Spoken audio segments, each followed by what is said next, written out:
So I'll show you how to adjust the field of view in Call of Duty Black Ops 6.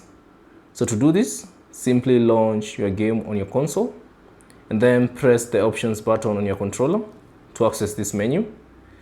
Now within this menu, use the R1 or the L1 button and go to the settings icon to reveal all the settings. Then scroll down to the graphics option and select it.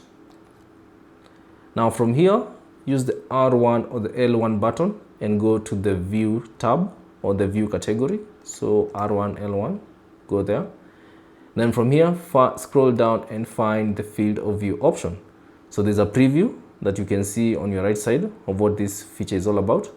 So if you want to increase the field of view, you can simply use the left analog stick and flick it to the right to increase it. Or you can still flick it to the left to reduce the field of view. So once done, exit the settings and that particular change will be applied. And that's basically it on how to adjust this feature. Thanks for watching. If you have any questions, leave them down in the comment section below. And if you found this video useful, consider leaving a like and subscribing to the channel.